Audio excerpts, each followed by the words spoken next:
See, this was supposed How's to be the the running going? the what? Good so The far. Yeah. running. So we could start with that because I don't think my viewers have heard that story yet. But basically, we were having a conversation about this started like probably like 3 weeks ago. I would say was the heated debate with all the Italians, as we call them in the Discord. Um, Basically, some of those guys are good at soccer, and the question was, can we have the endurance for a full soccer game? Not play soccer well, just the endurance. So we had to look it up. What's the like how many miles does one person in one professional soccer player run in one game? And it's about 7 miles total of like hit running is what it's called. Now I said I could definitely do 7 miles in 90 minutes. Not the hit stuff, just the ability to run 7 miles in 90 minutes. And on Thursday, I think it was, I gave it a shot for an hour just to see how far I would get in an hour. And I did 4.37 miles on an incline at 6 miles an hour, given I was like taking some breaks because my heart was like about to explode. But I'll say this. It's definitely a lot harder than I expected. No question about it, given I am making it more of a challenge by doing the incline. But I feel like I could do it by the end of the summer. That's my goal. I feel like I can at least get the endurance. Oh, wait, what are we in? June, July, August. I feel like by the end of August, I could probably do it pretty. I don't want to say easily, but I was close to passing out when I did it on Thursday. I won't lie to you. It was tough. Well, my recollection was you talking about it with your brother at dinner Yeah. just about a week ago, Yep. and he gave me the stat because that's the first I had heard it about the 7 miles in 90 Yep. minutes. So, you know, you didn't think, I got the impression from you that you could do it easily. So I'm glad you found out that it's not that easy, but it's a good thing to strive for. Right. Well, based on if I did another half an hour and let's say I didn't pass out, I would have been on track for 7. So Right. I would have been. Oh, would I have? Actually, no. I probably would have been like 5 minutes over. But for someone that doesn't run, that's pretty damn good to do that, right? So I knew you could do it. I just yeah, didn't think it was going to be as easy as you thought going cold turkey. You don't yeah, run until all of a sudden start doing it. And 90 minutes is a long period of time, and you don't have to do successive miles. yeah. But also, many of these guys, the soccer players and women, they do it after running as They their also pregame. weigh 60 pounds less. Well, it's a catch 22, my dear. The Right. more you run, the lighter you become. Yeah. But one thing I'm focusing more on is flexibility because I realized two things that sucked during that was one, my flexibility, because by the first mile, I like something in my hamstring locked up and I was like, shit, I'm going to have to run through this. And then probably by like the third or fourth mile, the back of my shoes ripped. So the like I knew they were at the end of like their lifespan, but the cardboard thingy inside was digging into my heel, and I have the worst blisters. But I knew I still had like 10 minutes left, so I had to plow through it. But it was not fun. My heel, I Yeah. had blood all down my socks. I was like, oh, this sucks. So I definitely made it harder than it had to be. But I was surprised that I got as well. I guess I shouldn't say surprised because I kind of expected it to be a lot easier. But I did. I was surprised by the fact that I lasted an hour because I could have kept going, but when I tell you I was like my heart was really pounding and I was like starting to feel lightheaded, I'm not Yeah. exaggerating. And I did it on fasted cardio. So I Yeah. didn't eat anything beforehand and whatever, and I did a full workout before. So Well, I knew it was going to be a wake up call for you. It sounds easy, but it's not as easy as you think when you're not a runner. the So, other thing that sucks is a treadmill is so boring, right? It's just the yeah. same thing over and over. But let me tell you something. So as I said, I did it with a lot of starting and stopping. Like I would walk at a 3.5 for a little bit, and then I would run back to 6, sometimes 6.5, just for a few, just to kind of make up some distance. And there was this kid next to me that was probably about my age, who for 45 minutes straight he just went on a 6. I was like, how are you doing this? He didn't even touch Yeah. his water. I was like, what do you, Oh, he wow. had it on the ground. I was like, this guy's a psychopath. This is someone Well, he's a I runner. have to yeah. He's a He runner. wasn't really built like a runner though. I couldn't really tell, but he was he was not stocky, but I would say he was probably in between like a runner and a builder body, you know. So he's basically, in your face. He's basically, clearly it's his near endurance your- is past your mine, but face, yeah, Chris. yeah. Until he He's asked me to lift basically something. saying this can be done, and it doesn't have to be such a chore. Yeah, I don't know how far he got because he was already running when I got there. So I know he went 45 minutes before he gave up because he got off before me because I still had another 15 minutes left. And yeah, I was impressed. I was genuinely impressed by how he didn't even stop, like didn't slow down, didn't do anything. I was just like, how is he doing this in flat shoes too? I actually use running shoes. It's a pace, right? When you're a runner, that's your sweet spot. You hit your Yeah. pace and you just go. And, it's boring because you're not a runner. I think when you get into it, or if you get into it, you start thinking and it goes fast and you start, it's like what people say about the podcast. At first you're like, oh, I got to do the podcast. And before you know it, it's 2 hours. Yeah, you're like, oh, wait, what? That was it? But yeah, if I could, I would do it outside, but it's just too hot. I would die. You will die, Chris. You will die. Yeah, I was in a nice air-conditioned area, and I was close to passing out, so yeah. Oh, it was bad in New Jersey, too. We were so hot. I hear you guys have a heat wave. You guys, New York's having a huge heat wave. New Jersey. New York, well, parts of New York, I think, but up here, it's 70s. Like, we got out of the car, and it rained when we hit the top of I-87, and when I got out of the car, it was 71. So it's nice up here. It's not as hot as down south. It was 90. It was 111 yesterday in the sun. You know how we have that thing on our deck? 100? Wow. Thing. Yeah. In the sun, it was 111. I looked at that. I'm like, oh, I'm not going out there.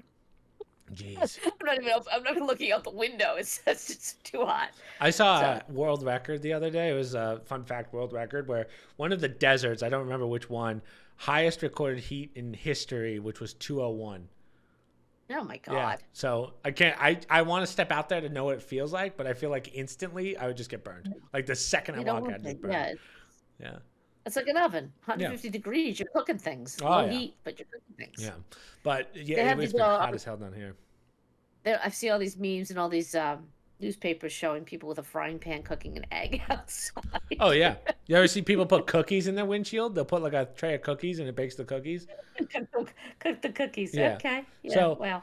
But as I said, it's been very hot here. Like all throughout the day. Not even cold nights. I was like, I'm dying. No rain though. Knock on wood. That's the part I don't like because here it was warm during the day. Not 90 degree, but we had cool mornings. I could open the windows. It was 57 when I woke up. That's ideal for me. I don't mind it getting warmer during the day as long as I have a break. When I wake up and it's 76, it's not a good day. Right. Not a good day. When I dropped you off at the airport, did you hear about the whole snake incident? Oh, I got a picture of it too. Oh, really? I don't know if did Aunt Sue send you that? She did because she was telling me about it and trying to describe why she was trapped and the whole process. And I basically said, half your problem is you got so much crap on your floor. Yeah, you can't see that's that. really what it was. So that was the first time I've actually seen a big snake in person. Actually, over last summer, I think it was. We had one on our driveway. Remember, like the one. Garter snake. Yeah, it was garter snake on the bush. I didn't see it. My intern literally said, "Hey, look at that snake right there." I turned to the left. We're like this close from each other, and I was like, "Oh," but it was a little garter snake, so it didn't really bother me that much. Mom, this snake had to be the one at Aunt Sue's. Had to be 4 feet long. It was a black snake, one of those little racers, which ended up not being poisonous or anything, but.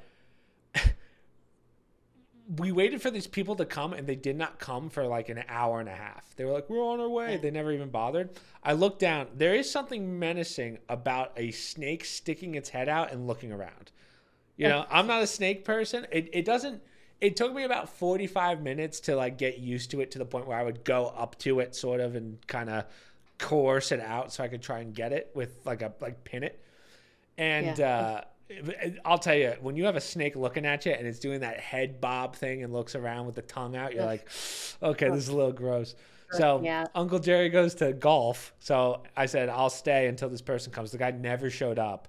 And then Aunt Sue goes, I'm just going to go run inside, keep an eye on the snake so that it doesn't move. And we had it cornered. And I mean, there was no left or right where to go. We even like we put a piece of wood there so that it couldn't go anywhere. So Aunt Sue goes by. I'm scrolling on TikTok. I'm sitting on that stairwell in the basement. Mom, there was nowhere for it to go, and I knew that if it came out, I would be able to see it. I look down as Aunt Sue comes out, and I go, "Oh, it's not there anymore." I was like, "Where could it have possibly gone?" So Aunt Sue and I are tearing up this garage trying to find this snake, which I'm already like, I don't want to do that because at this point we didn't know if it was poisonous or not. So we thought it went left because that was really the only option it had. Somehow it went right. There must have been a point where this thing was at my feet and I didn't notice. Like, that's what I mean. I go, oh my God. But luckily these people ended up coming, and then, well, Aunt Sue got it. I don't know if, I should post the picture and show you guys what this thing looked like. She sent me one with it under the stamper. Yes, that's the one that she sent me. Yeah. Stamper. So they didn't kill it. They just picked it up, threw it out. You actually can't kill those. So don't worry, you PETA people that are watching. But it was Mom, it was like this thick. Oh, it didn't look that big. It was thick. Yeah. So disgusting. That's what I mean. I've never seen a snake like that in person. I was like, When I told Dad, he said, "Okay, so let's look in Virginia." Yeah. So the people ended up coming and they put this anti-snake stuff around that works incredibly well. So I think it's like 6 months or something, they respray it, and it basically, snakes are allergic to it. Like, it burns their stomachs. It was every month. No. That was every month you have to do it. No. Okay. Yeah. So well, I was talking to somebody. Oh, Mrs. G. She has a friend in Arizona who said, when puppies, we have to train them with the rattlers. We have to train the dogs to be familiar with rattlesnakes, because if they don't learn it when they're young, they go over thinking, "Oh, what is this thing here?" and they get bitten. So they've had incidences where puppies didn't know and they get bitten by the rattlers. So that's part of their training, how to get how they can identify it and stay away from it. Two things that the puppy has to learn. Yeah. Bo ain't gonna do that. Yeah, Bo's. You can't teach a 10-year-old dog new tricks like that. As intelligent as he is, and he is, he's just gonna be like, I don't want to learn something like that. Yeah. As I said, luckily I haven't seen. I don't know if he's ever seen. Yeah, I was just saying, like, I'm expecting one to just be at my door one of these days, just sitting there. I don't know what I'll do. As long as it's I can look out your window into the mulch in the bedroom windows. Like, let me see if there's one out there that doesn't see me. Didn't see any. Yeah, because it's so far away and there's so many people, I don't think they're going to come to here very easily. There's also a lot of dogs. I think there was a little dog fight outside my window, too. I was like, ooh, really? That's not good. They had a meet and greet in your parking lot when we were down there. 3 dogs come together. 2 little ones, and this woman's calling the husband over with the giant lab from the car. She said, "Come on, bring it over. I'm like, are you out of your mind? Yeah. I just stopped to see what was going on, but I told you, we ran into a lady with a golden doodle at garden center, and we were talking about doodles that she has. That's one of 3, and she said doodles don't like other dogs; they like people. Yeah. And when she said that, I go, that's so true. Bo he doesn't dislike other dogs. He's just not keen. He's not dying to go play with other dogs. He was good with Boppy. No, they didn't really play together. I don't remember. They were together. They were both the same size, so there wasn't a threat. But I wouldn't say, I wouldn't say that they were like each other's tail or anything. Emily showed me Milo for the first time. I haven't seen Milo in a while. Mom, he's like this big. He's got that flat snout, and it's just black. It's adorable.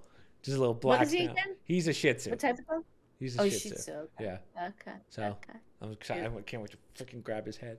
Oh, Speaking of which, nice what did you do with remember that blanket that I was swaddling Missy with when she was here? That fuzzy blanket that was in my apartment. I don't know what you did with it, but that was my couch blanket. The gray one? Yeah, the gray fuzzy one. It's on the spare bedroom.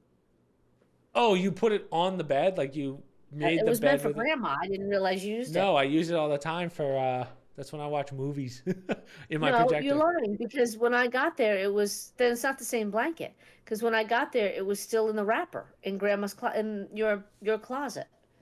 I took it out and washed it and put it on the bed. Maybe we're not talking about the same blanket. Maybe. I'll have to look, but that's besides the point. You ready to get this started? We got some articles to go through, just because I know people don't want to listen to our Yeah. snake and other issues. And your linen, where your linen My is. linens are, yeah. But my new couch came today, and it's phenomenal, Ma. Phenomenal. Is it comfortable? It's comfortable. It clearly has to be Good. broken in a little bit, but Yeah. I have to say, I don't know what company that was. I don't know if Wayfair makes it or if they're just the distributor, but let me tell you, very easy to make. Wayfair, give me the sponsorship. I will. Wayfair, but very easy to build. It's just it has this hooking system that I'm not the biggest fan of, but I understand why they have it. Right. So, yeah. It holds it all together. It does, yeah. Right? The Otherwise, 4 we parts. separate all the time. Maybe I'll Yeah, you post don't a wanna picture sit of my new. down. I'll post a picture of my new couch. Yeah, you don't want to sit down and then the thing splits apart. Yeah. That's uncomfortable. So you have to have it attached some way. And then I have Does it fit well? Can you walk? Oh yeah, I have more Yeah, space than do we that. thought, because it's Good, definitely as long good. I got rid of the it's just the projector in that corner, yeah. And I can snake all my cords through, because the left side of it goes up, so I can put the cords in there and then out the top, close it, and then so that way it hides a lot of the stuff, which is nice. What'd you do with the futon? It's right across from it. Oh, that must look shitty. Not really. It looks like Huh? it's almost like a box now. Yeah. All right. Okay. Hey, it's not your house, Ma. I know. It's fine. Problem is, I don't know what to do with it. If you end up taking that bed when Grandma moves officially in the guest room, which I don't know why you would, but She needs a bed because you paid for it. yeah, She I needs guess a that's true. bed. I would turn that room, that extra room that I have, into like I don't know, another TV room or something. Well, I think you'd want a guest room for when, say, I come down. Well, it's a futon. You could sleep on that. No, you can't. No, you can sleep on the futon. Yeah. Oh, yeah. We didn't talk about that. My parents literally, right? Everyone comes down to visit, and I'm expecting, oh, okay, I get to sleep in my bed. My mom goes, I'm taking your bed. I go, what do you mean you're taking my bed? Because you had the queen size bed. The other one was a full size. It's smaller. Why the hell would you cram your parents on this tiny bed and you take this big, King Farouk bed? If only my couch was here ahead of time, you could have taken it. You could have been on that giant couch. That's like a king. That is a California king. California king size. There you go. That's what I said. I posted that in the family chat. I said Mike could have slept here if he only waited a week. I saw that. Yes. But you didn't get it in time. What was he supposed to do? Instead, he had to wake Sleep up on and the see floor. Kenny every day. Yeah. My brother slept on Your air brother- mattresses your next to each other. I could literally, when it was late at night, I could literally hear them slapping each other. Like, and when I'm laying in bed and you guys are asleep, I could just hear Mike going. Mike's the younger one, and he's kept complaining, "Leave me alone, leave me alone." Like he was an older brother. Kenny has that annoying middle child tendencies. Mikey. Yeah. Oh, I saw that. Oh, 10 Commandments. Oh, I thought the one about the chemical castrating people. Okay, go ahead. Nope. I don't know how you got that. I don't know what you're talking Louisiana they just passed today that they can castrate You're too close to your mic, child Mom. molesters. Yeah, can you sorry. put you're yelling into your mic, it's breaking it. Sorry, they can castrate child molesters. I thought they had that So for a while. Louisiana's 2 for 2. 2 for 2. No, you can surgically castrate. Oh, gotcha. Yeah. Go ahead. Okay. Well, what wouldn't? Okay, hold on. Topic then. Isn't that more inhumane though to chemically castrate? That's an opinion because I think it's more humane than somebody who's molesting. The law is 13 and under. Yeah, but what I'm saying is, if you could surgically do it, why would you do chemical ones? Because the chemical ones are a little bit more difficult in the sense of how they're being administered. Somebody would either have to show up every week for their pills, or they have to do it as an honor system for the treatments. Oh, is that how it works? Get. Oh, I didn't Yeah, realize it's that. my understanding, it's an ongoing thing. It's not a one and done. So anyhow, Interesting. and maybe I'm curious to see what kind of a deterrent it would be, because if it doesn't, if it's not a deterrent, then it's not really worth going through the whole process. But I like how we're going from castration right to the Ten Commandments. yeah, really. Yeah. So Louisiana, I'm surprised this got as much hate as, well, I guess I'm not surprised, but yeah, Louisiana is to become the first state to require the Ten Commandments in school. People were up in arms about this on Twitter and all this stuff. Now, I think you and I might have a slightly different opinion on this one. I think we're going to agree in the end. But I do believe that in public schools, you shouldn't have religion, no matter what religion, pushed on you in a public school, right? Right. If you go to private Catholic school, I think, of course, you should have, Catholicism pushed on you or whatever. Well, I wouldn't say pushed, but at least taught. This one bothers me because the Ten Commandments, if you strip it from religion and you just go by what the Ten Commandments are, they're very hard to disagree with, right?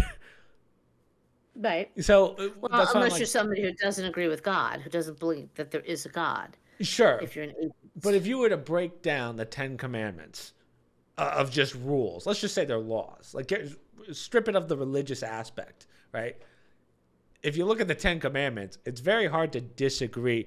If you disagree with any of the Ten Commandments, except for like keep holy the Sabbath day and don't take the Lord's name in vain, which is kind of iffy, those are just normal rules to live by, right? It's been a while since I've seen the Ten Commandments, but that's why I'm like, why are you people so up in arms? I understand you're not a fan of the Catholicism aspect of it, but the rules themselves are pretty... I feel like if you disagree with those, you're just kind of a bad person. The 10 Commandments. Does Mom know them off of the top of her head? How many do you think you can get? Let me see. No looking, Mom. I think I can do all 10. Let's see. But my point is, my comment is that we are a Judeo-Christian nation. Our government, our policies, our laws are founded basically on the Ten Commandments. Right. So, we're not a Hindu nation. We're not an Islamic nation.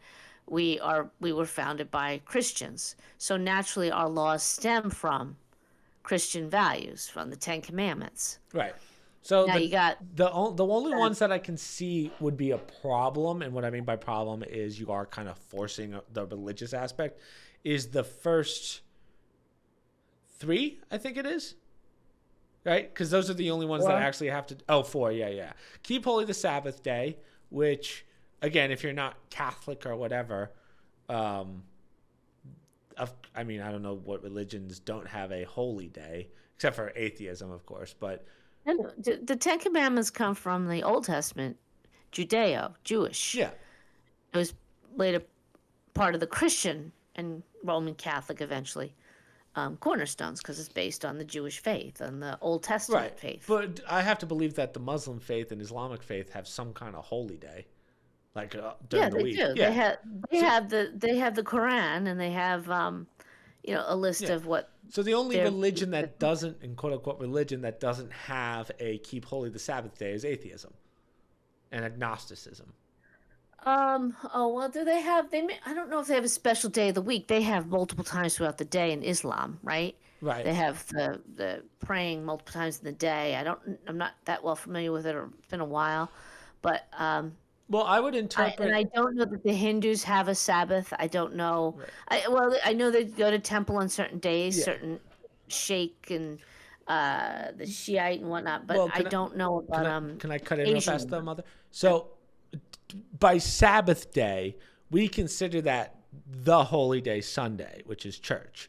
But doesn't Sabbath just mean like any holy day?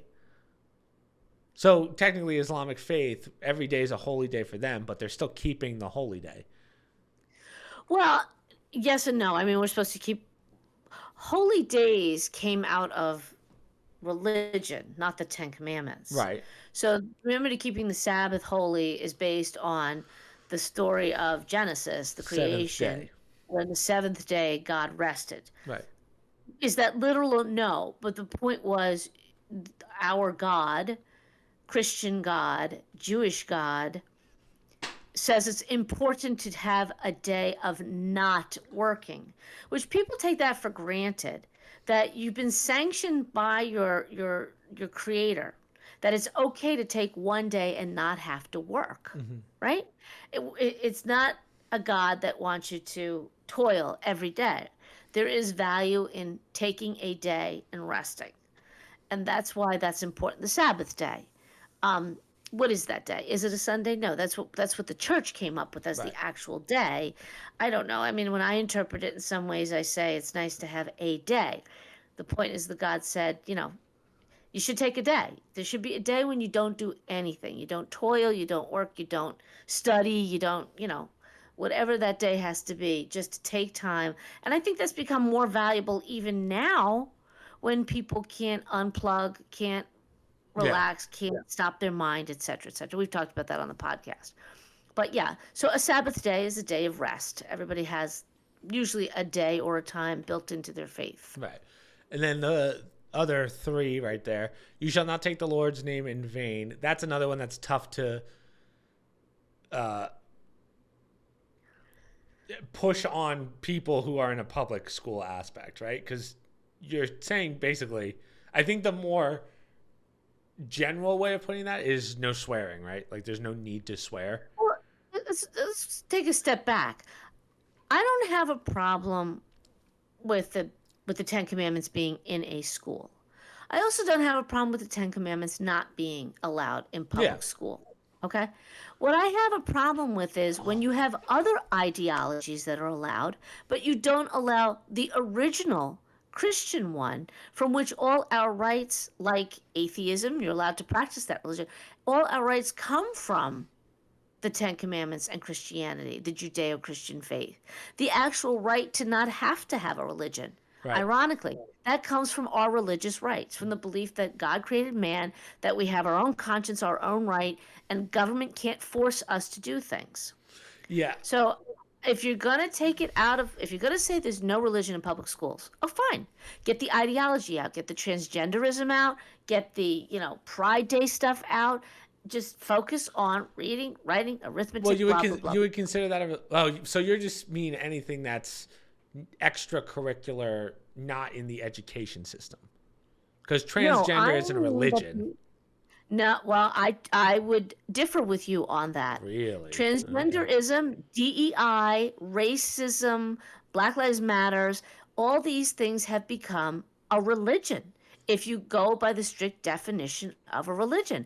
And it's not fair to have one and not the other, especially when the irony is all these other ideologies exist because of what came out of Christian, Judeo-Christian beliefs in our government. First Amendment rights, being able to have no religion. But say you're part of the LGBTQ community, but you still are Catholic, like you believe in God and all that stuff.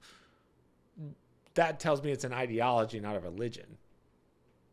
Right. But you should not be allowed, if you can't talk about God, Sabbath, honoring parents, or things that, to your point, these are all just common sense things that people should do. Right? And that's my problem with the whole, like, why people are so anti it. I get the religious aspect of it, of like, oh, we don't want a religion, which, to your point, like, I agree with you. Like, if someone wants to strip it of the religious aspects, and you disagree with the commandments that are, you shall not steal, commit adultery, murder, if you disagree with those, you're just kind of a bad person, right? Well, no, the groups that are anti-Christianity in the classroom, many of these same groups, they have no problem with Islamic laws being done, Ramadan and whatnot in a classroom. It's because it's Christianity. They're going after it because you're trying to bring any aspect of Christianity or Judaism into the classroom. And they have a problem with that. They're okay if they celebrate Ramadan. They're okay if you have, a Pride Day. They're okay if you have a Pride group after school where you talk about, that zealousness and sing songs and blah, blah, blah. All the things that if you're Christian and you do this, that's wrong. But it's okay if you bring other ideologies in. Because technically, if you don't believe in God or whatever, they look at us as that's our ideology because we're Christian. Mm-hmm. That's what we believe. I say the same thing about some of these other things like the Black Lives Matter one. That's their ideology. They believe in that. Fine. Just I may not believe in every aspect of that, right? Like of course I believe Black Lives Matters. But I also believe all lives matters. Oh, you can't say that, right? So that's a problem for them. Same thing with this. Of course it's fine to keep, honor your father and mother. Every person should do that to some extent. No, that's part of a Christian ideology. It should not be allowed. You Right. can't post that. Mm-hmm. So it's, in my opinion, it's got to be one or the other. I am tired of one religion being singled out, two or three, Christian, Catholics, and Judeo. But meanwhile, we have other religions that have a say, have influence, ideologies that have influence, that have nothing to do with reading, writing, and arithmetic. Yeah. And then, well, the other person that's been dragged through the mud about this was Trump saying, "Oh, I love this idea." And I kind of agree with the people who are like, I do agree because, right, he committed one of the sins, which is you shall not commit adultery, right, with the Stormy Daniels stuff. So it's Yeah. kind of hard. I can see why people are up in arms in that aspect of like, because you'll see on Twitter right now, if Trump wants it, it doesn't make sense, and that's why you shouldn't. I'm trying to put words into people's mouths a little bit there, but it's just kind of funny when you have all these conservative people like Bobert or whatever, who are all for this, and then they're going left and right breaking some of these commandments. Well, I've broken some of those commandments. And the commandments, it's not for somebody to judge me in what I've done. But if I say these are still 10 great things to follow, but as Christians, we all fail at it. All the more Right. reason why I agree. You should post it. We should be reminded. Every day, people should be reminded that there is a God. Oh, the atheists go crazy. You have no right to tell my child that there's a God. Well, it's fine. You have no right to tell my child that they're not a boy or a girl at birth. See what I'm saying? Sure. Yeah, I agree. It's But an ideology. All of a sudden, everything's on its head. So they have a right to dictate what can be taught to my child, but I can't tell them what can be taught to theirs. And I'm back to I just want facts and figures in school. That's my tax dollars are not for ideologies. That's for people to go get a church, go get a psychologist, go get a pastor, get a youth group. That's the beauty of America. There are all these options out there. That there's no place for that in the classroom. I don't think I don't a person can have their own religion, but if you're not going to allow kids to pray in school, you can't allow them to wave pride flags and dance around and, make it seem like if you're not like me, there's something wrong with you. right. Yeah. That has nothing to do with history, math, religion, reading. And I think, it's funny. Years ago, we started with the breakfast at school for the kids that can't afford it. Then it became dinner. Then it became after school programs. Then it became evening time. Basically, if you choose to go through the public school system and take advantage of all the tax paid services, you drop your kid off in the morning and they own your kid until nighttime from beginning to end. And two working parents get them at the end of the day for whatever, an hour or two, maybe at dinner, bath and bed. Okay? You're giving up a lot of rights and responsibilities that you have with your children, and you're allowing whatever goes on in these schools to take over and fill the void that used to be what your parents did. You sat around the kitchen table and you talked about your belief system. What happened in school? I was bullied. What did you do? How do we respond? And that's where the Judeo-Christian aspect came in. And people went to church on Sundays. That's where they got their religious fulfillment, their ideological fulfillment, regardless, whatever church it is, Friday night, Saturday, whatever. Now, all of a sudden, the school has decided what's going to be the religion, and certainly not Christianity. We can't have that. So we'll fill it with some other ideology. And therein lies the problem. It's not just about, individuals. There was a vacuum there, and it's being filled by the school system. Right. As a taxpayer, I have a problem with that. I'm paying for these kids to be there even longer, especially for those of you, someday you won't have kids in school anymore, and you're still going to pay for all these Yeah, services through your taxes. So we went through that. Speaking of Trump, I thought this was interesting. So former Governor Cuomo. So this is not Chris Cuomo, who has been saying Trump's he might have my vote.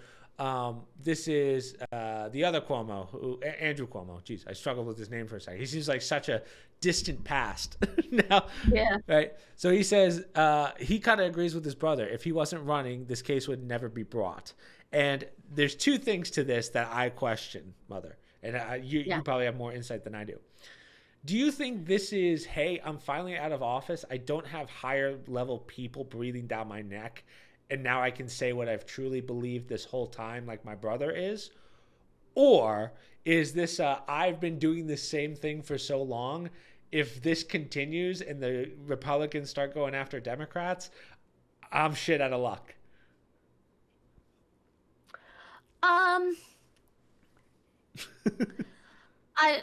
He's fallen so far from grace, this guy, that he's got nothing to lose by making the statements he's making. And remember, these animals live by polling.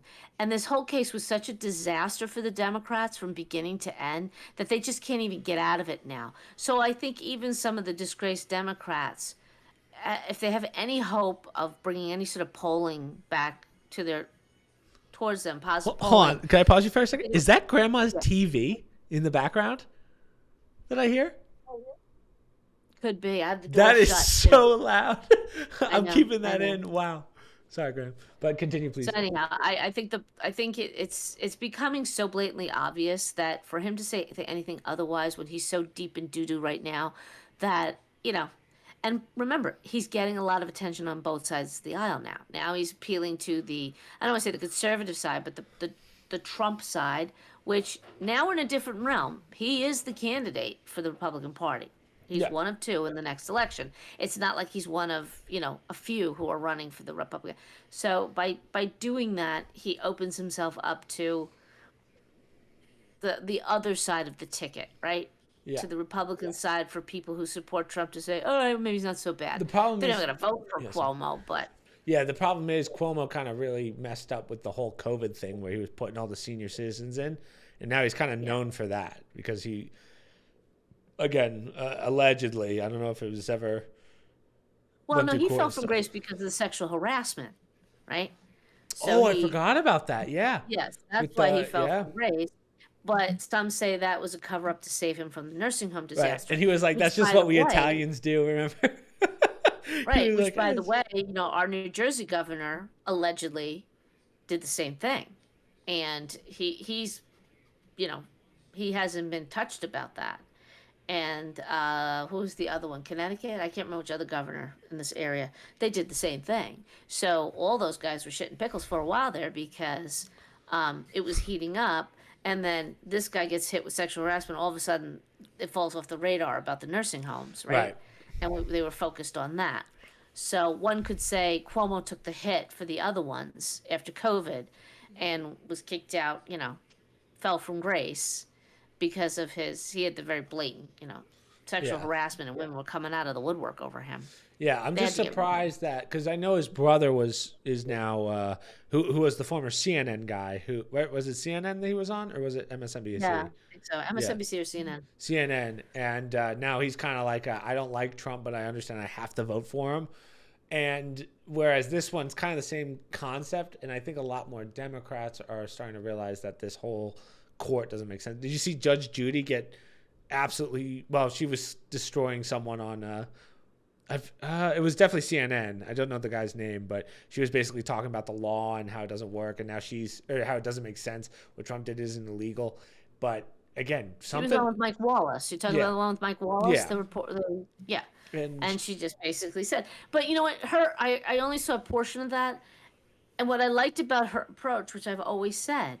She made a point of saying, I'm a citizen of New York. I don't want my tax dollars spent on this. I can't ride the subway. I can't walk the streets. And this is what they're doing. So I always go back to whether you love Trump or hate Trump, it's a blue state, New York. Tend to be your city is falling apart before your eyes. And you care about this. And they're spending so much time, energy, and money prosecuting a president, which is, for can I say trivial things that would never hold up in a normal court. Millions and millions of dollars. So I give Judge Judy credit for stating what others have said, but she's also put the spin on it. Like, I don't want my tax dollars spent on this. Can I tell you my problem with social media though? And this is the best part of social media, right? So she Yeah. goes on this rant and she's trending on Twitter yesterday, and people go, she doesn't know what she's talking about.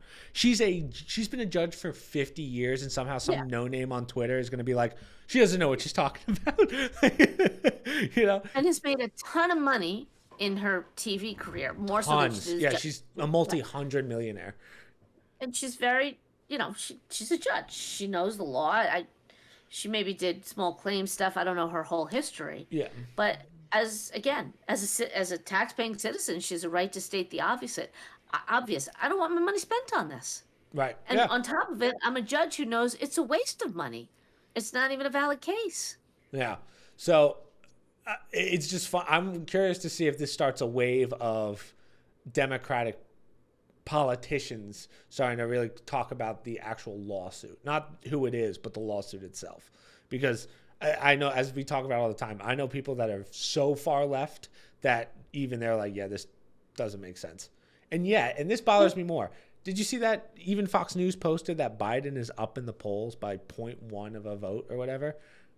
Yeah. Did you see that? I don't know. Fox News is starting it all over again. They were going through this baloney all over again. They did this in the last election, and now we're starting. Now you're going to see the polling get ridiculous. It's going to be all over the place, and I tell you, you can't trust half the polling information that you see out there.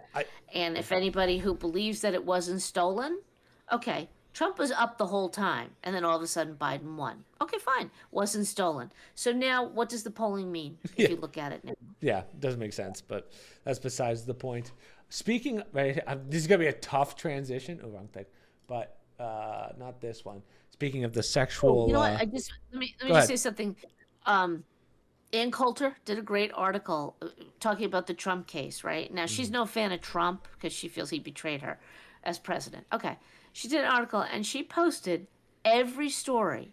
Bill Clinton's women, all the women he paid off, picture of Paula Jones with her check from Bill Clinton, hush money to pay her off, in the news, celebrated, one person after the other. She went through, there was this horrendous, it was just a horrendous, John Edwards was running for, was he vice president? I can't remember. Or was he running for president? He had a love child with this woman. A supporter paid like $700,000 outwardly to keep it quiet. That wasn't election money. Yeah. It was such a blatant, them allowed and this side wasn't, that when you look at it, for those of you younger who didn't live through it like we did, you would just shake your head and say, I don't care how much you hate Donald Trump. You just got to shake your head and say the hypocrisy is through the roof. So to your point about, how it's the how things are going to change and how many more will come forward. You can't deny this anymore. It is just that blatant. This was not hidden. And for those, like I said, if you don't even like Trump, you just look at this and you're like, are you kidding me? You guys don't necessarily know that. You were all little if you were even born at the time. But the shit that and taxpayers paid for it. Yeah. So you saw Thomas Massey make a point of saying in one of the meetings, do we investigate all the hush money that was paid by members of this House with taxpayers' dollars, and yet we're prosecuting a presidential person for it? So anyhow, go ahead.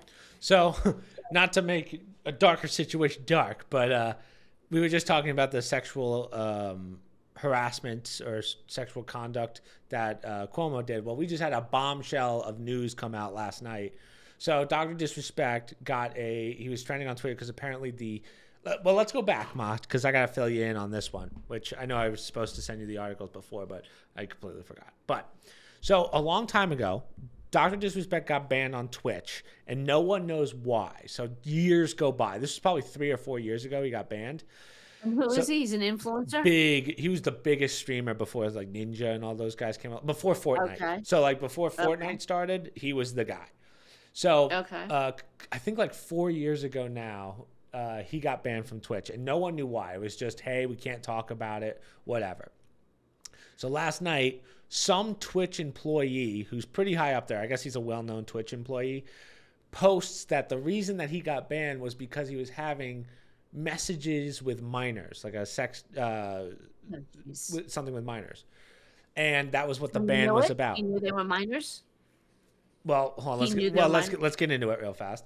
Okay. Okay. So, we've talked about Destiny before, and Destiny was Destiny's that streamer that's very political. He's a little more left, I would say. And again, if I don't know if he watches this and sees this and goes, "I'm not left," but he tends to be more on the left side. He's definitely anti-Trump, more pro-Biden.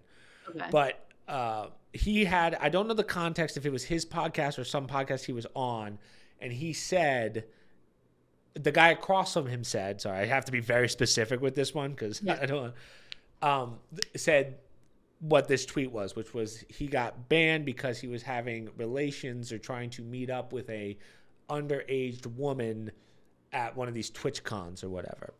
Now, so this tweet goes out that this guy posted, this Twitch employee, and then a bunch of other former employees of Twitch go, finally, it's out. This is what happened. We've been hiding this for so long. But here's the problem. We have no evidence whatsoever about this. There's no text messages or whatever. There's no what's called whispers on Twitch, which is allegedly, it's like the DMing system on Twitch. We have no actual evidence of this happening. We just have 4 former Twitch employees coming out. I think it's 4, maybe more. But it's 4 former employees saying this is what this guy did. No evidence to show it. Now, when Doc got banned, he threw this company in the mud. Twitch numbers went down, KAKE started becoming more popular, did the YouTube deal and all that. So these people already have a bad taste in their mouth towards Dr. Disrespect. Right. So and luckily Twitter's pretty much on the same side of this one, but until we see any evidence of this, like actual messages and whatnot, and I don't mean, this is where it gets scary because now AI, you can probably create a text that makes it seem like it. But until we see anything, I don't like this guilty until proven innocent thing that's going on here, especially on Twitter. Like if you're taking anyone seriously on Twitter, that's your first mistake. But the two things that I kind of get from this is, I should also mention that one thing he did do is he had an affair. So he was one of those guys that had an affair, unfortunately. And luckily he and his wife are still together. They got through it or whatever. But so he already has kind of a bad track record, if you will. So I think that's what they're trying to use here to kind of make this case seem more of like it's liable. Or no, not liable. What's the word I'm looking for? More believable, I guess. Credible. So... Well, having an affair is not illegal. Right. But having breaks the 10 Commandments, though. No, yeah. Having a relationship it's not moral, but having a relationship with a underage person is. Right.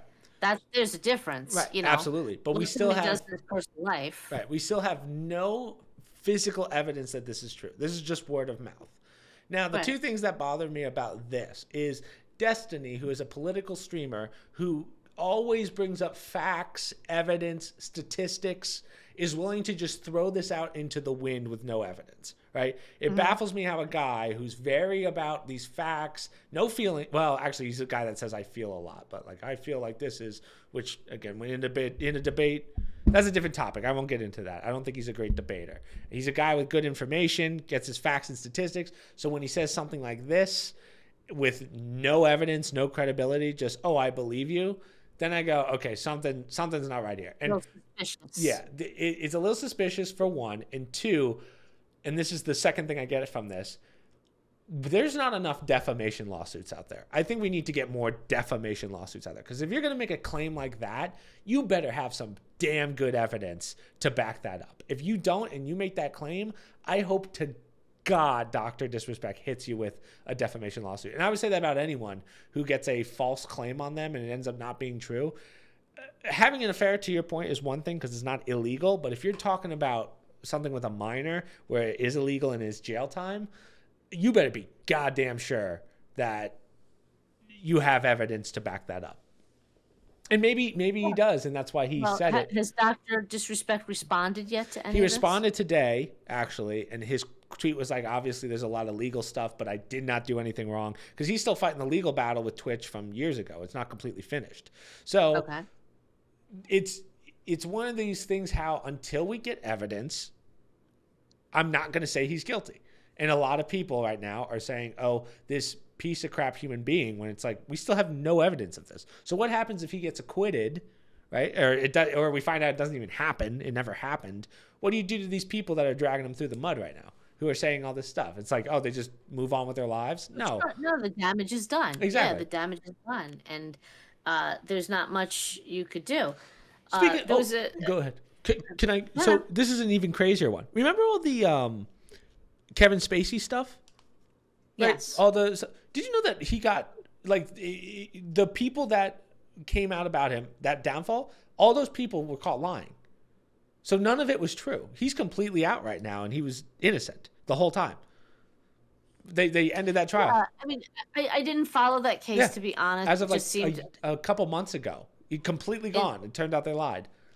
right. Well, the media spin on it was so at the time salacious, because here's this Hollywood star and all this stuff is coming out. Remember, this was a little bit before the whole Me Too for women, before the Harvey stuff, the Harvey Weinstein stuff. and people weren't talking so much about the male homosexual world and what goes on. Now it's becoming, unfortunately, more not prevalent, but you're hearing more about it. So for him, he took a lot on the chin, but you know what? He had that lifestyle. And it's like anything else in Hollywood, whether it's homosexual, heterosexual. You put yourself out there. Now, it's very possible that Dr. Disrespect. Here's one reality. Maybe he did reach out to somebody. Maybe she was underage, but maybe he didn't know it. Yep, okay? That's what happened to Chris D'Elia, the comedian. Right. And what could happen is sometimes, by opening up that can of worms of saying, well, I did reach out, or this person wasn't of age, whatever. Now it opens up a whole can of worms of, well, but you reached out to all these other women and you reached out to men, and it snowballs, right? So for Kevin Spacey, same situation. It was salacious. It was something that wasn't openly talked about. Everyone knew certain things were going on in Hollywood, but now all of a sudden it became a media sensation, and some more people were claiming it over in London. When you tend to have more and more people come out and say things, that's not to say that it's still true, but now you have a track record, and people get paid to create that track record also. So if more people start coming out for Dr. Disrespect, it throws more doubt into the situation. Still doesn't make it true, to your point, but it's curious to see what he's saying, and he can't say too much, and maybe that's Obviously. a good thing. Yeah, he's got good lawyers. Maybe all these other people, spin their web, throw the shit out there and see what sticks, right? And hopefully the ones that stick is the stuff that he just disproves when this is all said and done. Yeah, that's this. I hope he does a crazy defamation lawsuit afterwards, because I really think you have to do more defamation lawsuits. We're not seeing enough of them.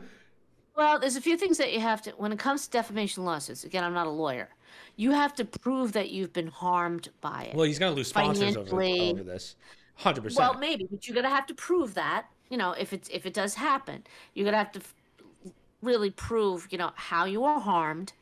And remember, he's a public figure. That plays into it too. You can say things about public figures because they're out there. You can't say falsehoods about it, right? But especially if it creates a harm to him, financially, socially, economically, psychologically, people can sue for psychological damages.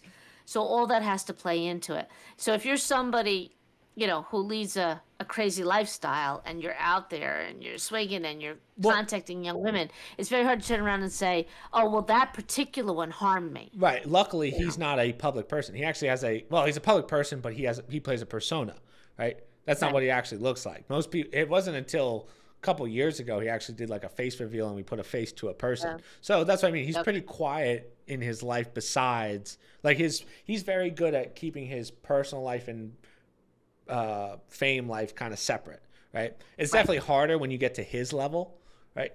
So it is a little dicey, but I really hope that he already got he already won a bunch of lawsuits against Twitch as of now. If he wins this one as well, he's already good financially, but I can't imagine how much money he's going to make when he wins this one. Well, that's what I'm saying. It could have been a one-off. It could have been something where he did, but he didn't know the person was young. Yeah. I have a new appreciation for the whole Me Too movement when you see some of the women that came out and the stories that they have, and you go, let's be honest here. You kind of led the guy a little bit down the road. And all the Weinstein a lot of the Weinstein women. Right. Right. I mean, I'm not saying the guy wasn't a creep, but how many of these individuals played into it? Yeah. And so back to his situation, he's got a private persona and he's got a public persona. Harvey got a Sometimes lot of. it's a good thing. Harvey got a lot of his stuff dropped too. As of 2 He weeks did. ago. Yeah. Yes. Yes. I think he's still in prison, but I don't know what the. His witness, who was not a celebrity, was very compelling. It's the woman that he supposedly Right. raped, one of many, but the one who brought the charges. So it was compelling. But all I'm saying is these things tend to snowball, like you said, without actual proof and evidence and defamation. But another reason why he needs it would be good if he does it, if it's not true. If they do it to him, they'll do it to somebody else. Mm-hmm. Well, right? Twitch can't afford Twitch had a hold on. Kick is falling apart, which is their streaming platform. Kick is such a joke now at this point. There's like 4 streamers on there that are actually have contracts, but apparently Kick's just falling apart from the inside out. Twitch has the biggest platform by far right now, except for YouTube, but YouTube's kind of a different platform in a sense. It has live streaming, but it's not primarily live streaming, whereas Twitch is only live streaming. Twitch is the only one left, kind of, in the sense of big streaming platforms. And then they go and do this. Like, they're already plummeting money because of their contracts and stuff, and they're losing big streamers to YouTube. And then they go and throw this out, and now you want to... I'm just saying, they better be pretty damn correct if you're throwing this out, because people are going to really look at Twitch the wrong... We're not talking about one streamer saying something about this guy. We're talking about the company, employees saying something about this guy. This is going to make Twitch look way worse, in my opinion. I think people are going to be like, oh, I don't know if I want to stay on this platform after this. And that's a fair... If employees are saying this, I would be very... Well, this has not gone mainstream by any means. Like, I've never even heard of this individual. Not to say that I'm the be all end all. If it's trending on Twitter, if it's trending on Twitter, it's big news. Yeah, Twitter's but basically I haven't the seen whole. it yet. But I've never heard Dr. Disrespect and his trials and tribulations coming out. But I just look at it more like if they get away with it, this individual because he's had a history with them, right, of suing them, and now all of a sudden this comes out. This will become the playbook for everybody. That's back to like the whole Trump situation. If you allow it to happen and you don't push back, that now becomes the norm. That's called precedent, right? So if you can make stuff up, put pressure on a guy, he says it's not worth it to me to fight it. Guess what? It worked. I got rid of him. I'm going to do it again. Yeah. And you just pay somebody to post something inappropriate that, oh, he did this to me. And, gets out of control.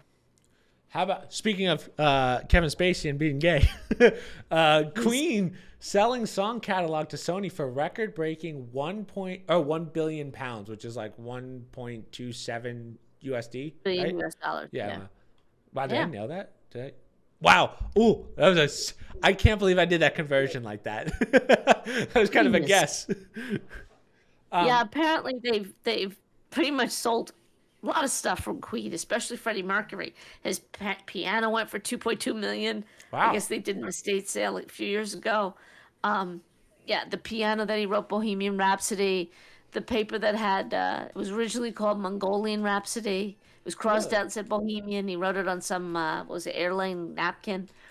So it's kind of funny. But I believe the largest before this was Bruce Springsteen's, and they did $500 million. So this is pretty big.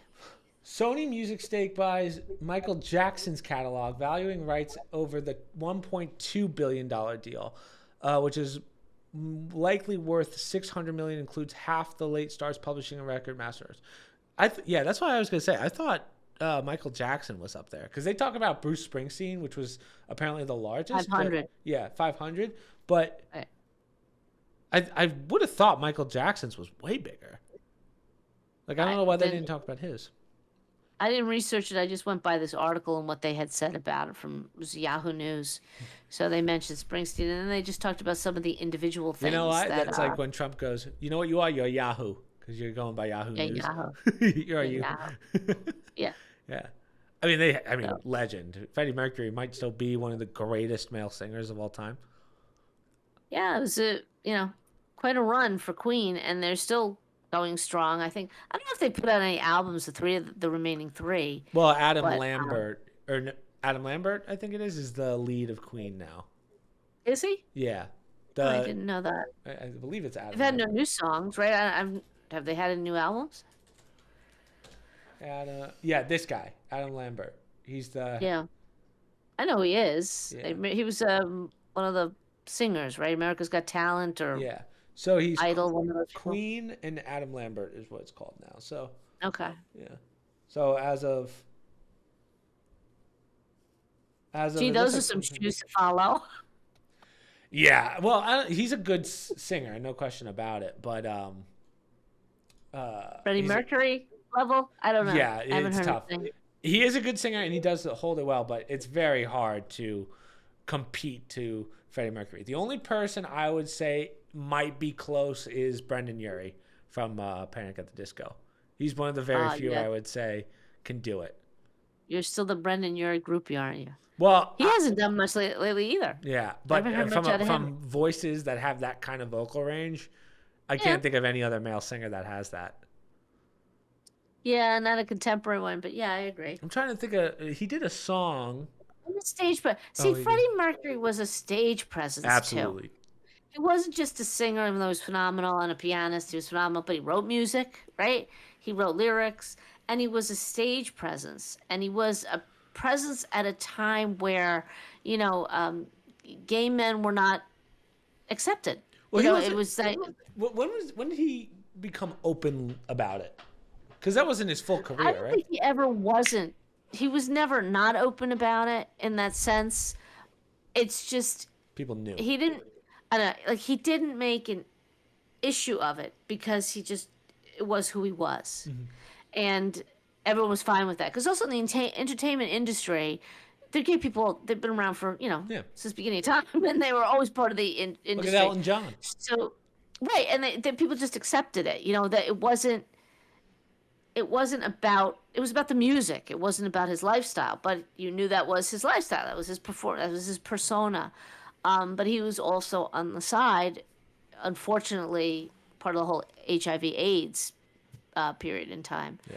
And they made a big name for themselves with the Farm Aid, the massive concert that was done in Europe for not Farm Aid. I'm sorry, for African Aid for the starving nations, and that was one of the first fundraising concerts that was ever put together, and Queen was a big headliner from it. Yeah. I So mean, anyhow, he was international and became an international symbol of who he was, and people just accepted it. It wasn't a big deal.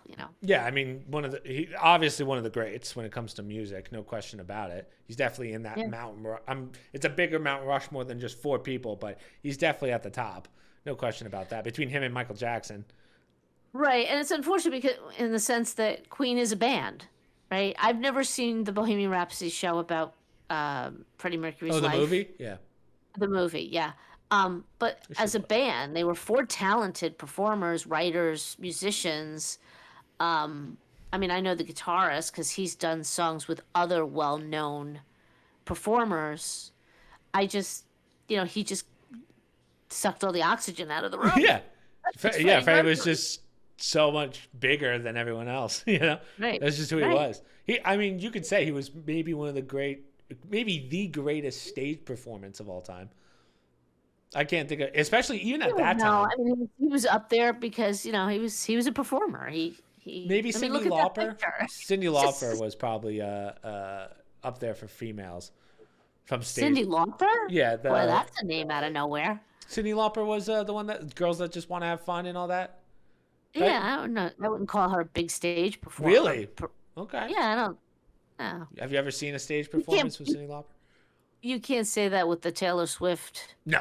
Well, Era it's tour a that's different going time, on right? and- It's a different time because back then they didn't have all the flashy effects and stuff that you have now that they use, like the green screens and giant TVs that they have at some of these concerts. And you got to put Madonna before Cyndi Lauper at that time. Yeah, I if you're forgot gonna about go Madonna. Time frame. Yeah, I mean Pat Benatar is the first female rock person that you know of, and Yeah, I wouldn't put Cyndi Lauper. Oh, forget about it. Gloria Estefan? You kidding me?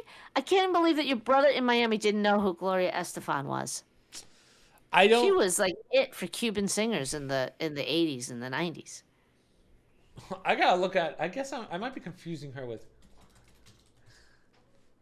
Gloria Estefan and the Sound Machine. They were Really? 66. oh Man. yeah, she was up there in the 80s. She had hit after hit after hit. Yeah, but was she? She's Cuban. But we're talking stage performances. Yeah, no, she took Really? it on the road. She had, she had a terrible bus accident where she broke her back because she was touring, and her son was injured too at the time. But yeah, there are a lot of others before Cyndi Lauper. Cyndi Lauper was like a one-hit wonder, and then she went on to produce stuff, and she did the Kinky Boots and stuff on Broadway. Not to say Really? she wasn't a Wait, talent. Oh, Shania Twain. Shania Twain was big. I just read a whole article about her. we're going to Her tour was an Spotify. $87 million tour, which was at the time huge. I when she believe Cyndi performed. Lauper had way more songs than. Oh, come on. She Cyndi. did not. Let's see. I mean, we could just go I think by the Cyndi Lauper had numbers. like 2 songs, one of which might have been a Oh, remake. yeah, maybe you're right. Yeah. Maybe I'm confused. I mean, Girls Just Want to Have Fun is huge, though. 1.1 billion, and then Time After Time and True Colors are her big ones. But all the other ones That's have. it. The other ones are still, I mean, pretty big. All Through the Night, Drove All Night. Like each one is in the multi millions. So one hit wonders a tough. All right, I'll give you that. But she was of that time. Madonna spanned, 20, 30 years in the music industry. I don't even Shania think I'm Twain gonna be. was This like- might be the difference in times, but I feel like Madonna doesn't have that many songs. Madonna. Oh, you're so wrong. Am I? Let's see. I gotta see what numbers she's pulling. Yeah, you're right. Fuck. Okay, so Popular is her number one. Hung Up. Material Girl, Like a Prayer, Like a Virgin, Yeah. 4 Minutes, Oh, wait, wait, Vogue, what a Crazy. ton just from her first album. Yeah, each one has over 100 million. Borderline. Yeah. Yeah, she was huge. And then she did Vision Quest, the theme song from Vision Quest, and the theme song from some movie she did with her husband Sean Penn. Yeah, she had a lot of songs, and she spanned more time frame. She went into the 90s, the 2000s, she started in the 80s. So yeah, these people Yeah, go on. you know what? You're right. I just don't like Madonna. Dad used to play what was that freaking song that Dad would play all the time? I can't think of. It might have been on the way to school. He would play it all the time. Between that and Sweet Escape, but I don't think that's Madonna. No, that was Gwen Stefani. Gwen Stefani, yeah. Between those two songs, I'm like, oh, I can't listen to that. The second I hear that voice, I'm like, ah. Don't worry about Queen. They're still making money. Oh yeah, too bad. Freddie, we miss you. Yeah. How old would he be? This now? one is ironic. Okay, the AI is exhausting the power grid. Yeah, so Right? AI is apparently exhausting the power grid. Tech firms are seeking a miracle solution. Go ahead. Where do you Yeah. want to start? Okay, first Well, off, this article was so long to read. Yeah. Well, I mean, I sent it Yeah. to you guys because it's I started reading it. work, And I was like, work pertinent, right? yeah. And I found it interesting because they're expanding. The expansion of AI is driving the expansion of guess what? Fossil fuels. All these tech giants who have sworn we're going to be net zero and climate change, Yeah. and we're going to biocarbon, carbon, whatever, carbon credits and whatnot. Okay, great. Now they're just running these data centers with the AI is draining so much. And when they use up all these, fun little side things to avoid using too much energy, all they're doing is they're using it up from the community, and now the community is forced to do it. So they're really not, they may look good, but that's because they're taking all the power away Exactly. from the communities, and now they have to use more fossil fuel. Big tech is looking at atomic fusion to generate energy. They're also trying to look at geothermal energy. But the funny part is most people saying, ain't gonna happen. Like, it's not gonna happen overnight. You got Microsoft saying, oh, we're gonna do it. We're gonna make all these things happen. The physicists are all saying, you know what? It's not that easy to do, and certainly not in the time frame that you guys want to do it. So they're guzzlers of power. Yeah, Trying to do this. The AI race war, like war to get to it first. I think it's going to take priority over the environment. And That's what they're saying. And it that's kind of these goes to show. hypocrites. Yeah. Hypocrite. I don't know if hypocrite's the right word. I think it's we didn't expect this to take as much power as we thought. Like we thought that the race war, I keep saying race war, but I don't mean race war. I mean like the race to getting it first. I think that they underestimated how much power they would have to use to be number one. Right, but at the same time, these are the same tech people that are out there saying we need Fair to point. be net zero with our energy. We need to cut down. If you read the article, it's leader after leader after leader claiming by 2030 we'll be at net zero. They're full of crap. And you're right. Whoever can do the AI faster, better, blah, blah, blah. The data centers are using more energy for the AI input. ChatGPT search uses 10 times more electricity than a regular search on Google. Yeah, it 10 makes sense. times more. So two things. First off, I don't think anything's actually net zero. I don't think anyone's ever come up with something that's net zero carbon. No, but that's what they've all claimed they're Right. going to be working So it just goes to towards. show that they just need to get investors, right? They just needed some of that Al Gore money. The second thing is, the beauty of technology is the more advanced it gets, the first thing, especially in computers, is how once you get to the point of this thing works and it's good, now it's how do we start doing it to make it less computing power heavy. So in the next 10 years, it probably won't take as much fossil fuels or much of the electric grid because you have that balance. Do we add more to the grid with less consumption? No, consumption, I guess. Consumption is the right word. So Yeah. with less consumption of energy, or do we keep one that just sucks more? And that's going to be the game that they're going to play in the next 10 years. And that's assuming that you already have the number one best AI. Did you remember the hypocrisy in putting in those computers with the cooling and everything else? How everyone was going apeshit crazy because of the whole AI, the Coinbase, the cryptocurrency. Oh, the power! Oh, And yeah, how dare you drain the grid and blah blah blah. Right. Apparently, we've all forgotten about that because somehow it's far more valuable that we do this AI. That's okay to drain the energy, and that's okay to use resources. I would agree. But it wasn't good when it was cryptocurrency. You know, I'm like, the hypocrites. The I freaking hypocrites. would agree with them though on that one because I think people mining Bitcoin and whatever is one thing.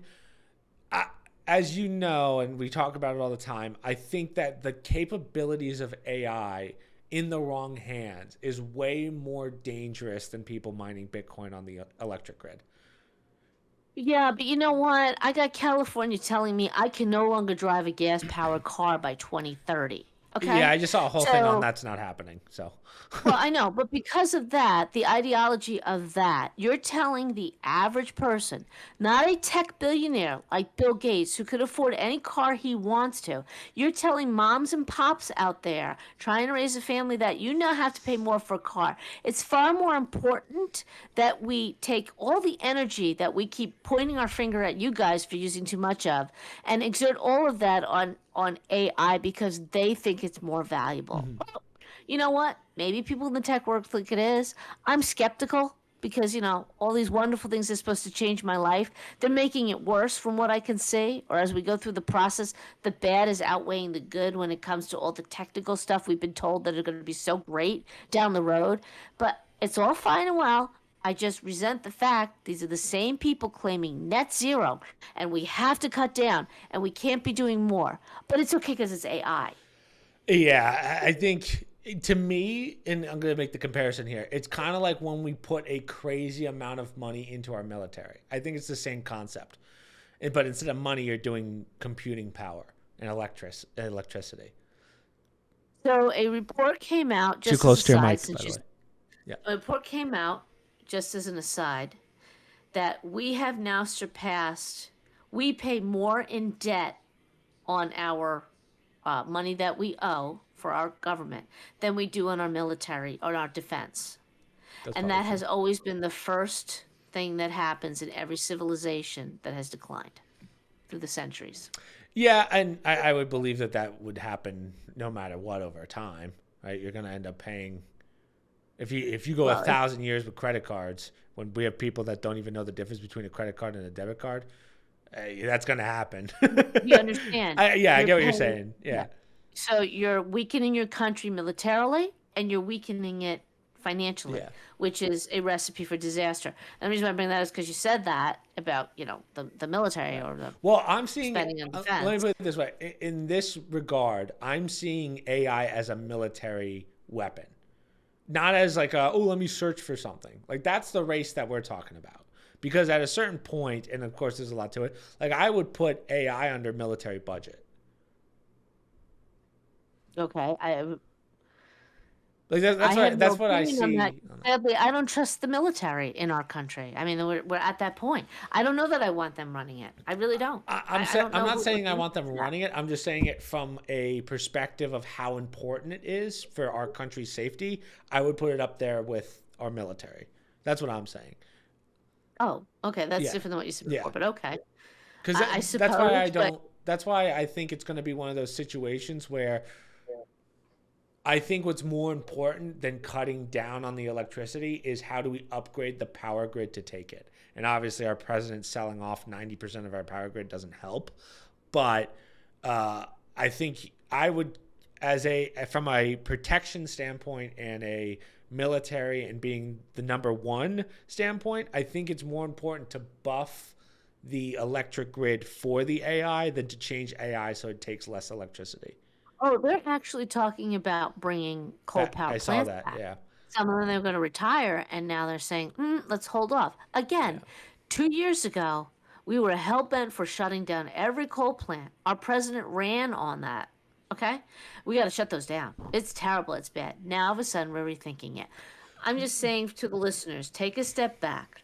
All right? You're smarter than most of the geniuses in the room. Because common sense often surpasses these tech geniuses who are running around with their heads cut off because they have a great idea and they think they're the masters of the universe. Sure, it's easy to be a genius and a master of the universe when you turn around and hypocritically say, well, it's okay for me to use up all it. Now, they're looking for solutions. They're looking for alternatives. Yeah. Sounds great. Sure, Good for them. But and then this is my argument though. Yeah, we said we were going to cut down this stuff. Like again, I'll defend the president here, which is wild. But he said this 4 years ago when AI wasn't a thing. Now we understand what AI could be and what it potentially has, what it has the potential for. And if it means that we have to up the carbon and whatever our intake of fossil fuels or use of fossil fuels, if it means the protection of the country, then I'm okay with the president's hypocrisy. But you're missing the point, Chris. It's not good. You're still imposing the same rules and regs on the average Joe that you're letting these tech billionaires get away with because you think AI is more important. Maybe you personally do. I see value in it. I just don't know because I'm older and more jaded than you are. All these new fancy things that come out turn out to be a giant headache that nobody can control. But in the meanwhile, we're getting screwed here because we're limited and they're not. I would agree. The only problem is with the, to your point, like the tech aspect is if we don't add or don't do this to make AI better, maybe you're right. Maybe it becomes a headache, but is that a risk you're willing to take if that means that China's going to have something so advanced that can wipe out whatever they want? Because I don't know the limits of what this AI can do. That you and I do not know. But China doesn't have the rules and regs that we have. Okay? China doesn't handcuff its own country and then turn around and say, well, they do say, then everybody else has to do it. They do it. They have coal plants. They build new ones. They're taking our energy from us. I mean, they're kicking our asses. Well, not ours, but our leaders' asses, doing whatever they want. I'm saying in general, they're turning around these tech savvy people and saying, well, we're going to come up with all these alternatives.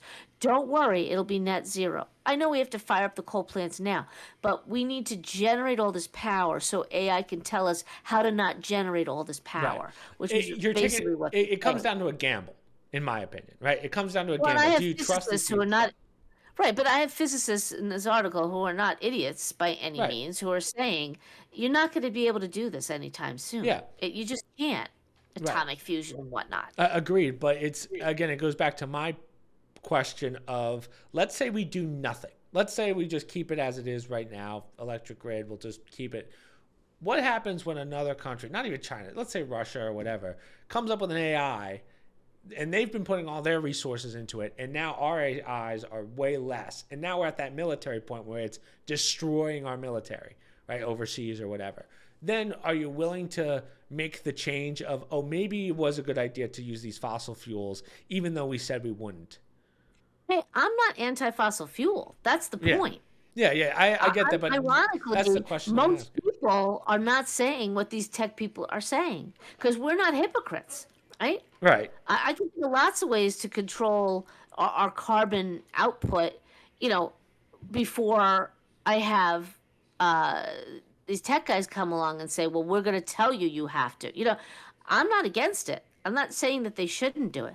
What I have a problem with is when they force everybody else, the peons out there in the world, that we still have policies that are killing us. These Green New Deal policies in our You gotta government move in back from your America mic. that other countries don't have to deal with. And I'm laughing because it's the same tech billionaires who support these policies for you and me, Chris. We can't do these things, Right. but yet it's okay for them to do it. I say do it. I don't care, but stop imposing this on the Okay, rest of the I people. see your point then. But I would say that I guess the only argument or counter argument is they're doing it for their company, maybe not themselves, right? Their personal houses and stuff. So that's why I put AI at its own military budget. Like I would say do whatever you have to make sure that AI is number one. That's just my thought process. Okay. Yeah, I think there's certain naivete to that, but yeah, nobody does anything just for their own I gratification. agree, but There's usually that's money how involved. There's usually right, but legacy involved, all that stuff. right. Yeah. And I know there's going to be people that take advantage of that. But the problem is, and again, this might be the age jaded thing that you were just talking about. I feel like we're not grasping the capability of these AIs. I feel like we're not grasping that if one person or one country gets a better AI than America's by a vast amount, I mean, God knows what kind of damage that could do to us. That's why I think it's so important, even though there are going to be people that take advantage Direction of of it. AI, Christopher, it's not government based. That's the issue. Again, AI it is comes down being to the gamble, developed. though. That's what I'm talking about, in the sense of, let's say we fall behind even a little bit, even if government or not. Whoever has number one, I don't care if it's some dude in Africa, if he has that, I mean, that could mean control over everything. That's No what we're dude in talking. Africa. No one dude is going to have it. It will be controlled by 5 or 6 people out of Brussels. That's the end game. But that might not be Global true in 10 entity years, holding Mom. AI. That might not be true in 10 years when the cost of these things go down, people figure out how to make them. The idea that one person has them is not. What makes you think they're going to let you make AI once they have control of it? As I'm saying, you're still working, you're still playing checkers here with this AI. You're still saying, well, if China gets it, Russia gets it, blah, blah, blah, blah, gets it. The lines of nations will be blurred, or that's the goal, was to blur the lines of nations. There will be no in America, there will be no Africa, there'll be no UK. It will be blurred by one centralized dystopian government that will control all AI. And no, you will not be allowed to develop your own anymore. Yeah, Only but they you're going will be off of allowed to develop it. but you're still, again, your assumption there is just as good as mine, in the sense of you might have one dystopian government guy that owns it, or you'll have a bunch of people that own ones that are going to build on their own because it's become so cheap to do. But I don't think the group is going to allow there to be other ones out there. That's my point. They want total control over technology,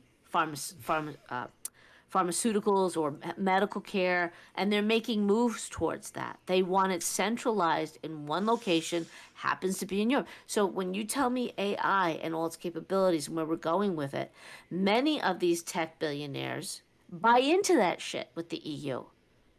They want that too. They're not doing it for them. They want the financial benefit, and they want it kept in the hands of one group who will control it. Not each country. That's not the goal. And at some point, Yeah, it's not going to be allowed. but then my question would be, we're also assuming that that's a bad thing. And what I mean by that is, because I do agree with you, that is very probable to happen. But there's also the chance that you have a group of people that can manage it, that are not politicians, not these intelligent geniuses that are making the thing, but you have someone, like some group of people that do manage it, because you need to manage it with someone or something. You have to, right? We're assuming it's going to go down a negative road, and that's just because everything ultimately does, unfortunately. But how long will we go, or what point does it, man, it's tough to ask this question, but like what point does it have to get to where it can be self-sustainable? So let me ask you this question. Would you rather have an AI that can run itself and finally give up humanity to robots, or would you have a group of people that may or may not be good or evil controlling it? That's the gamble I'm talking about. Well, I think it's inevitable that if AI does what it's supposed to do, it will surpass the group of people that are controlling it. And I'm But very sure that I will. believe in the principles of my country, and we'll go back to the first thing about the Ten Commandments. I believe in self-governing. I don't want a group of 5 people using whatever technology is at their disposal to govern me. They work for me. I don't work for them. And I say government. I don't like centralized power. That's the antithesis to what it means to be a free human being. Because when you concentrate that power, and then you add to technology now, we didn't have that forefathers, but now you're adding technology in. I know that is a recipe for disaster. It has always been. And now you're giving these individuals a weapon that they're not even going to be able to control. It could be a good thing, right? Yeah. But at some point, human nature being what it is takes a good thing and they destroy it. They wind up saying, no, you cannot have it. You cannot have it. We must control it. Right. And again, it goes back to the gamble that we were talking about. Is that a good thing? Maybe, maybe not. Probably not. But what's the alternative? The alternative is you have an AI that controls it. Then all of a sudden we have nothing. So, one second. Excuse me. That's what I mean though. Like, I would rather not sit back idly and do nothing and put resources into AI than fall behind. That's step one. The next step is going to be that consolidation that you're talking about, where it's either going to be a group of people running it for power, maybe a group of people just running it because they want to and they're the best choices for it, or it's going to be AI. Like, we're not at that point yet where we can see where it's going. We're just not. People say they have an idea, but we just don't. We as we saw the other day, Google's AI is retarded. It can't even make basic. I think books have been written, lectures have been given, discussions have already been had. They know where it's going. They know what they're going to do with it. And they're able to do that because we have tech firms like this that are working hand in hand with these individuals to make sure these things happen. You know why, Chris? Because they know better than you and me. Yeah, but they're smarter. It goes against what you said before, though, which they is know what they're doing. But it goes against what you said before. I'm being facetious when I say that. Yeah. I'm being facetious when I say that. But it goes against what you're saying, what you said before about how AI is going to surpass these people, right? Yes, I think it will. So I think eventually it's going to get into it will be worked. They'll start doing things like let the poor man deal with the power grid. We're going to take it because it's far more important that we do this. Okay? And then they're going to get to a point where they're going to take it to a certain level. You can't let individuals have that. They will not allow that. Some entity is going to wind up taking that AI power away. And it won't be the elites anymore that will control it. That's going to happen. Because you can't give the elites in our country and the elites here, and that's too much spread out. They need central control. And if AI is that power, now to your point, maybe Russia will do it and we'll catch up. Then China will do it and then we'll catch up. But here's my problem with that. There might not be a catching up. That's what I feel like we're failing to understand here. It's not like military weapons where, we can catch up by just grabbing what they have and then trying to replicate it. When it comes Which is why I agree with you. Yeah. I agree with you. Once somebody gets the major, the mother lode, they're not going to be able to keep it. They're going to have to give it up. They're going to have to give it to that centralized. All the world leaders are going to say, well, you can't do that, and we have to. And I'll give you an example, a real example. Look at what happened with the World Health Organization and COVID. And they have still tried to pass yet another document saying they will control all the pharmaceutical medical decisions in the country if there's another pandemic. Well, it starts with that. Documents have been written. Our government signed off on it. Other governments said they've already given up that power. Fortunately, it's been stopped by citizens who have taken a stand in other countries in our country. That's because people don't, we know that when you have something that powerful, like healthcare, like medications, like AI, you don't want it in the hands of individual leaders, and you certainly don't want it in the hands of a powerful few. But that's always the goal. And these tech people, they're psychotic, some of them. That's their goal.